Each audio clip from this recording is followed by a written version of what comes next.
Boz, you're halfway through your debut season on The Real Housewives. Is it halfway? Because it feels like it's been forever. I think we're roughly halfway. What has been the shock, though, of it's one thing to live it. Yeah. It's a whole other thing for it to go out into the world and people to watch it and for you to see what everyone was saying behind your back in those confessionals. Brice, you already know. So what's been the shock so far of the show being out in the world? You know what? I think that's just it. It's like understanding how stories come together. You know, because in our regular lives, we don't get to see what other people say. I can guarantee you that it is much worse to hear how somebody talks about you out of their own mouth and you understand the tone and what they meant. Whose words have maybe cut deepest in watching the episodes? Oh gosh, probably Kyle and Sutton. Okay, not a shock. Once again, Boz is Team Dorit without knowing any backstory. What's harder, holding your own in the C-suite or holding your own on Housewives? They come with different pressures. The C-suite, I mean, that's just cutthroat. You know, and by the way, it's like if you don't survive there, you just never get paid again. You know what I mean? you lose your job, you know, you lose the way that you live, like all that stuff. You know, if I, don't keep it cool in my seat on Housewives, I'm probably back for another season. Yeah, that's very true. That's the difference. The things that could get you fired in corporate land get you hired in reality TV. That's correct, absolutely. In watching the episodes too, you also get a view into how people were looking at things, or maybe what happened right before you stepped in to say, Dorit's home. Do you see anything differently than how you saw it in the moment? That's a really good one. I was surprised by Sutton's visit back home.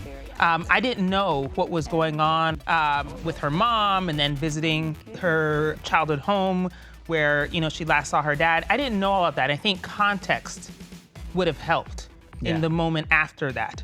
Seeing her again and then seeing how she reacted when we were at Dorit's house, it would have helped to understand what she had just gone through. That emotions were up here when you maybe expected them to be down here. Correct, yeah.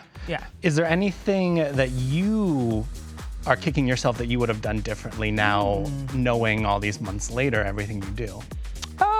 No, I really don't operate in a place of regret. I think I said what I said when I said it. Introducing the greatest product I've ever marketed, myself. What was your relationship to the universe of Housewives before joining it? Were you a fan, or did you go back and do a little opposition research as you had it in? Oh my God.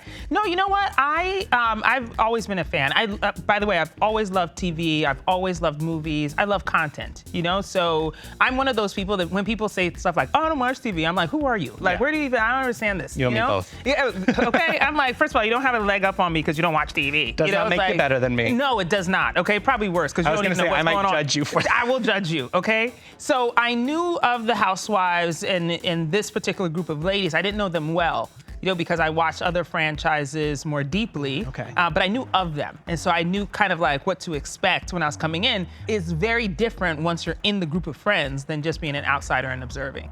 Our entry point for you was Sutton invited you to your party. Was she in your orbit before this? Was that a genuine connection you had there? Yeah, it was we were in concentric circles, So we see each other, we say hi to each other, but we weren't necessarily like the best of friends before. And still maybe not now. Which we saw you form a very fast friendship with Dorit, which I think has contributed to then how you've been able to make inroads with some of the other women. Why do you think the two of you were able to click so quickly? Because Dorit's been on the show, I think, 8 years now. She's never bonded with somebody in this way. Gosh, how do I even answer that? I think some of it is just like time, place, opportunity, that I don't know if I had come in her 6th season, if we would have bonded like we bonded now. Yeah. And that when I met her, she was in a very vulnerable place. Right? My husband and I just decided to separate. Take some time apart. I know. I'm sorry. He is an alcoholic who just discovered 9 years married. That's a long time. Small children. Here I come. Someone who's willing to listen, who didn't carry the baggage of 8 years of friendship to say, oh God, I don't want to hear her talk anymore. I didn't have that, And so when she told me what was going on, my immediate reaction was like, oh my God, this woman's in crisis. I thought it was also such a cool thing to watch. She trauma dumped on you, and you were like, let me open my door too. Look, here's the flood coming from my end.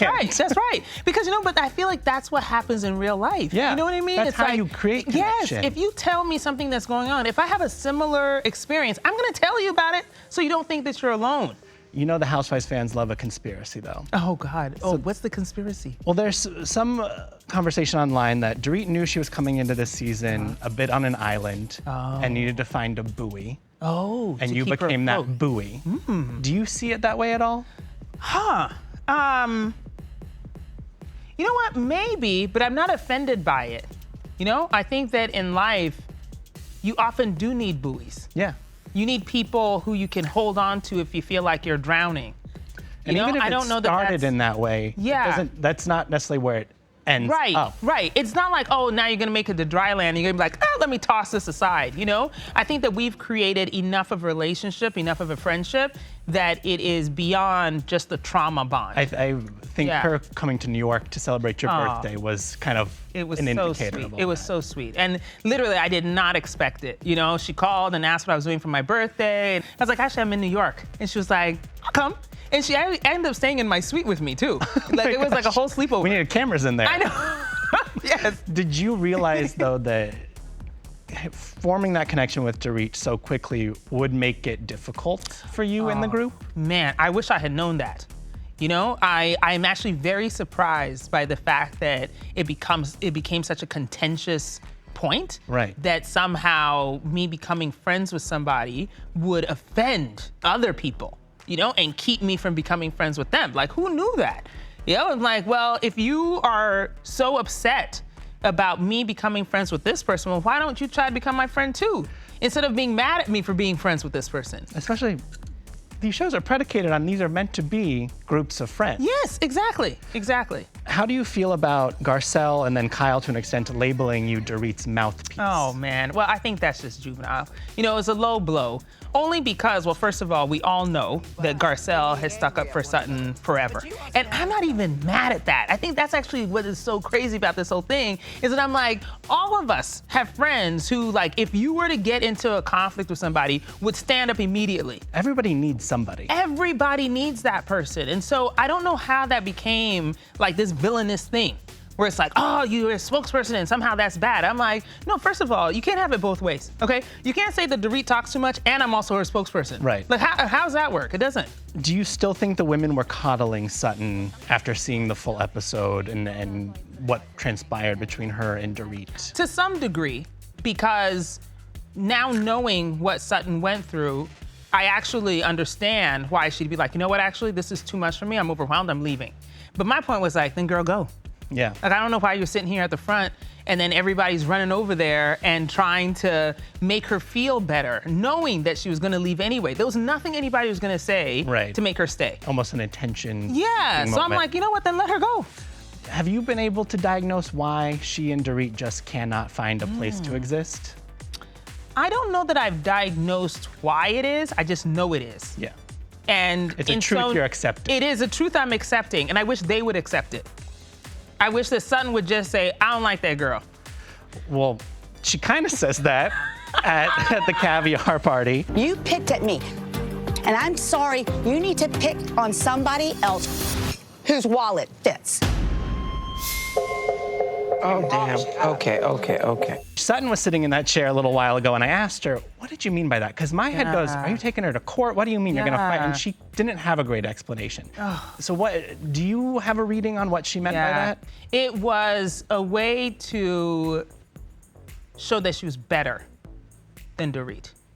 That Dorit is in a really tough, in her head. So Dorit's in a tough spot. Her husband, or estranged husband, had sent her this huge long email talking about, finances and how Dorit was going to be responsible for this and for that and for that. It was a very, very sore spot.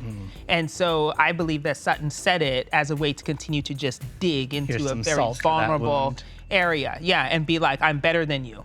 She talks about her businesses, that she's more successful and all this stuff. And I'm just like, girl, please don't brag unless you really have like a solid cement house. I was going to say, pull out your resume against anybody else's.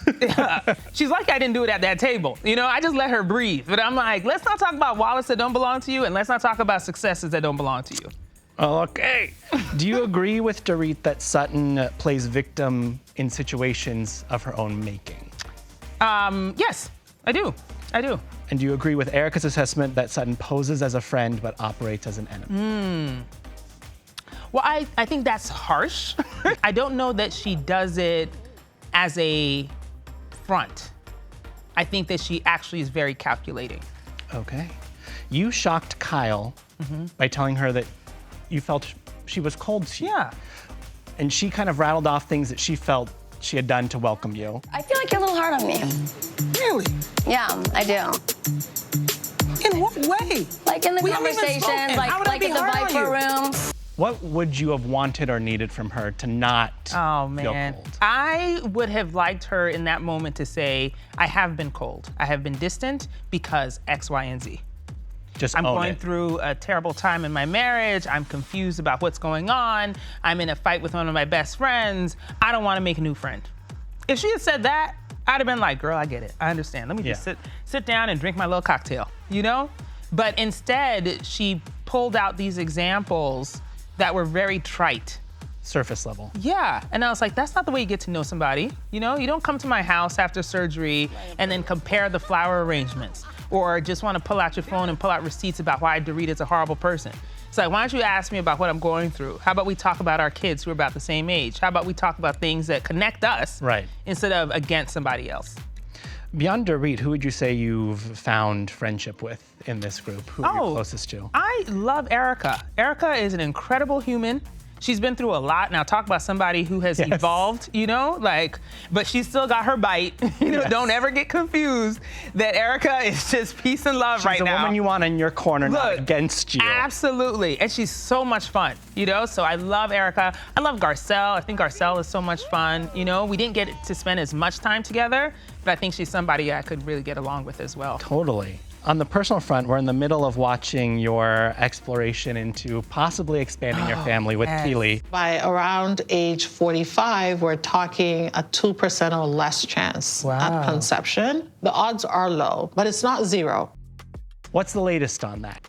It's such a sensitive topic for me, and it's actually so painful. But you know, when you're on a show like this, I mean, that's the whole point, is to show every piece of yourself, not just like the fun stuff. So for me, this is me being at my most vulnerable in both in my love life and also in the prospect of having another child. Like I'm being as brave and courageous as possible. I actually think it's been beautiful to watch all of this unfold. Thank you. Have you and Keely said I love you yet? Has he said it to you? Because that's what we were waiting on. Yes. Okay. The man has told me he loves me. He tells me every day. I'm looking at fingers. There's not a ring on a finger yet. We're still waiting. Okay, but we're for still that sparkly. We're still headed that way. We are still headed that way. Very happily so. I think it's also been beautiful to watch your bond with your daughter, who I think you can pat yourself on the back of raising quite the kid. What's it been like to share her with the world, and how does she feel about the world watching? You know, Lael is such an old soul. She's been that way forever. You know, very thoughtful, very intuitive. I think I'm an empath, but she is way ahead of me. To the nth degree. Yeah, exactly. So I was actually very concerned about her, you know, being on the show, but she has been so fantastic. You know, just very supportive. She's able to communicate her fears. She's able to communicate her encouragement. So it's actually been really, really bonding for us as well. And Keely's got her stamp of approval? Oh, yes. Okay. Yes. Oh, we're in a group chat. Oh. Oh, yeah. Who's the most active in there? You know, Lael is a very active texter, okay? Well, she is of that age. Look, okay, and she'll send you a little TikTok or an Instagram reel real quick. And she was like, you need to respond to this. I need a reaction or apply something. We need at least an emoji, you need to acknowledge you received this. Yes, that's right. The two of you are having to pick up some pieces, though. Yeah. You lost your home in Malibu in the fires. Yes. What's the update on, is there a plan to rebuild? Is there even a path forward right now? I know there's a lot up in the air. It's so much. You know, this is it reminds me so much, and it's very triggering about when you lose someone in your life.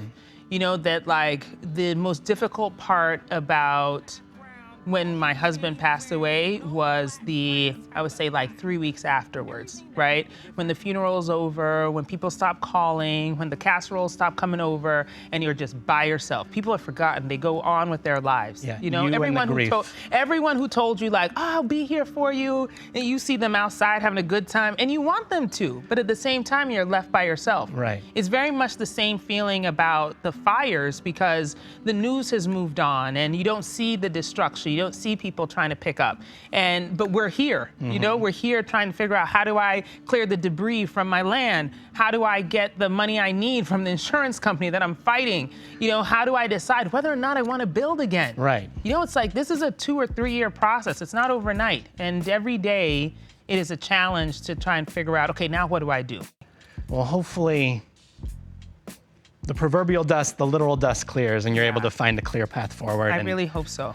And all is well. You got a lot to deal with on top of that. Yeah. On a much lighter note, you're headed to your first reunion soon. Ooh, I know. How are you preparing? Has anybody given you any here's advice? the thing. People keep telling me I should prepare. I'm like, prepare for what? You know what I mean? Look, I'm like, what am I supposed to be preparing for? You got any points you want to make? Any things you want to clear up there? Look, well, now, this is what I take from the boardroom, right? Which I think will apply here, which is that, look, you can only be as prepared as you can with the information that you have. Okay. You don't know what, you know, in this case, one of, you know, the ladies will say to me when I'm in the boardroom. You just have to be on your feet, you know, and you pray that you're smart enough to be able to respond in the moment. And so that's all I'm going to do, is try to be as sharp as I can in response. Before we get there, we're going to St. Lucia. Yes. Look, I have a thong on. How would you rate that trip? Man, I tried. Okay. I really tried. I tried to do a good Because this is getaway. your trip, right? Yes, this is my trip. So it's like I really tried to make it feel relaxing. You know, I tried once with the Serenity Soiree, okay, for sisterhood. Yes. It was all, you know, by Sutton, like all the S's. It didn't work out that well, so I'm trying again. Was there more serenity in St. Lucia or less? You know, there were moments of serenity. There were moments of levity, which I really like. You know, I think when all of us are having a good time, it's so much fun. Yeah. But then, you know, a little sun comes a little rain too, and some thunder. Well, you'll be making some noise across the country. You're going out on tour. Yes. What can people expect from the experience of seeing you in person? Yes, well, so I'm going out on tour on the Badass Workshop, which is a program I created about 5 years ago because people kept asking me, like, how do you succeed in the corporate boardroom? Everybody wants to claim that they're a boss. I'm like, no, you probably need to get the lessons from somebody who's actually done it. Who's actually done it. That's right. And so that's why I'm going out into the world and I'm going to tell everybody how to do it so that, you know, we can have more successful people out there. Share your wisdom, and I hope you're coming back for another season of Housewives. You want to do this again? I mean, we'll see. Somebody call me. Let me know. You faked us out with that lactate ad. People thought you were quitting. I know. They thought I was quitting. I was like, no, I'm just trying to get a flatter tummy. That's all. You're also in your influencer bag. A whole other career. That's right. That's right. I'm not going to knock it. Thank you. Well, congratulations on surviving your first rodeo with these women, and I hope many more to come. Oh, thank you so much. I'm so glad. Thanks, Bose. Ah.